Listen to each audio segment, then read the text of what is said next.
So Petey and I, we're going to do a hike. We're going to go down into the bowl. And so the plan is we're going to walk around the rim to the other side, and then we're going to walk into the bowl. And the sides of this are very steep, so it's going to be interesting. And then there's actually a path along this edge over here to come back on. And that edge, that path will be much easier coming up. So that is our plan, to walk around the rim. All right.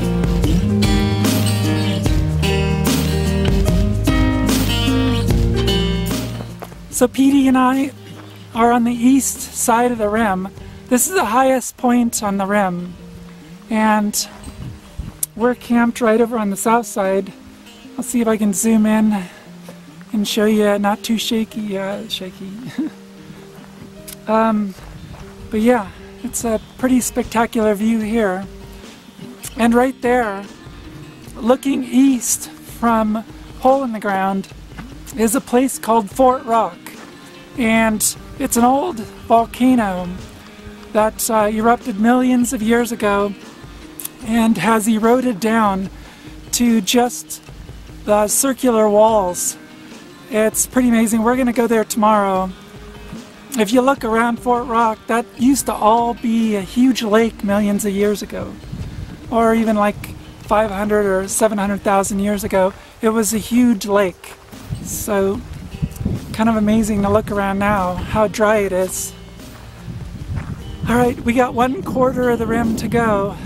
Let's go, Petey.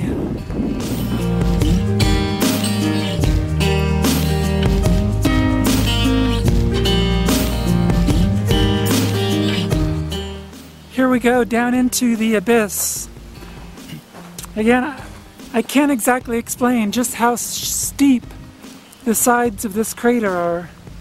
They're very steep. I don't know what you can see, but there's not really even a trail on this side. It looked like there was a trail from the other side, but yeah, it's a little treacherous. I'm crossing my fingers. All right, let's go, Petey.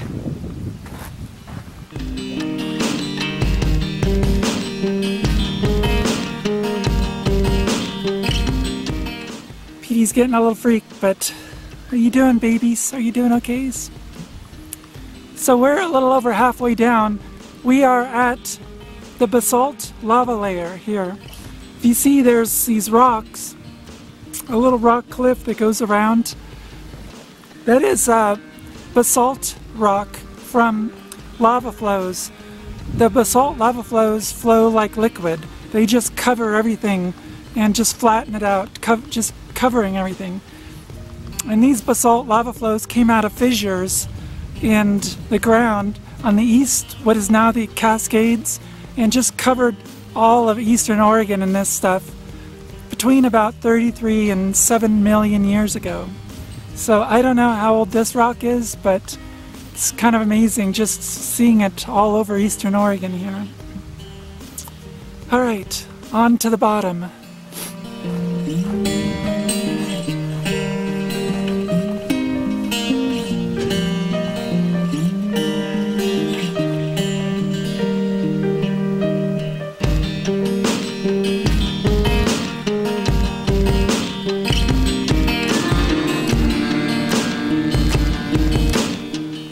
Wow, so this is really one heck of a hole in the ground.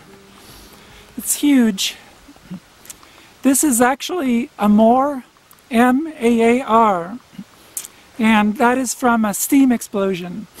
So there was magma very close to the surface, and groundwater seeped down and caused a steam explosion when the two met, and just blew this huge hole out. It was probably more than one explosion. It was probably multiple explosions over many years. Basically, Uhibi crater in Death Valley was caused by the same sort of thing. Only this is much bigger. It's really much bigger. It's huge.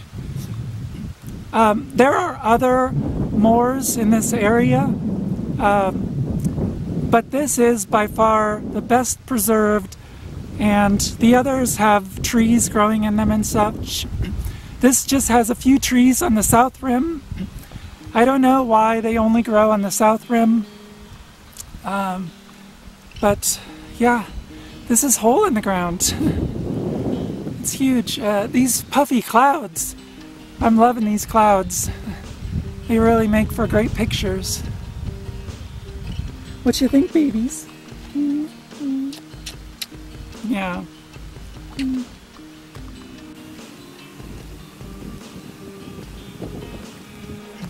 The shade of a big tree is much appreciated right now.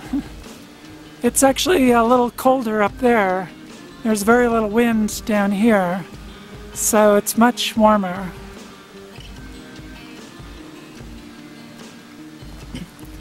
One thing, when you're looking down from the rim, the trees look a little small, but that's just the scale of things. These are full-grown trees, and there's a bendy tree right there. You should see this bendy tree. But yeah, there's just a full-on forest on the south side of this hole. All right, about 3/4, just 1/4 of the way to go. Oh my gosh.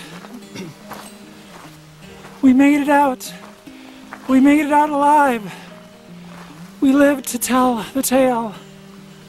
Oh, that was quite the hike. We definitely earned our dinner tonight, didn't we, Petey? Yeah, we did. Oh wow, look at that. That was a hike.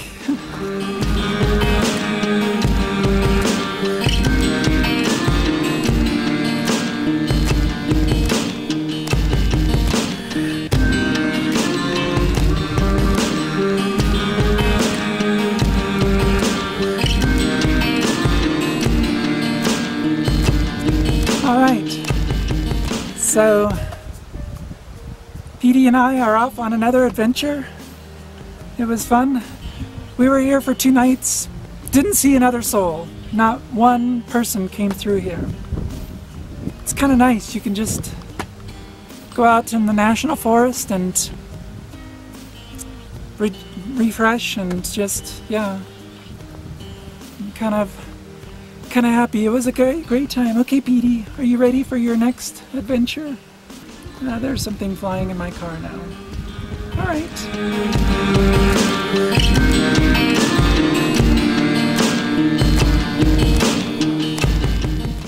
So I guess I should mention that if you're coming up here, you don't really need a 4-wheel drive if it's dry. But you probably really should have a high clearance vehicle because there are a lot of little surprises in the road. And by little surprises, I mean lava rocks. These big lava rocks just embedded in the ground where just a little bit pops up. They're like Central Oregon's version of an iceberg. So like 3/4 of them are buried down, but that 1/4 sticking up, it's gonna make things fly all over in your tiny camper, so. But you gotta get here, so. All right.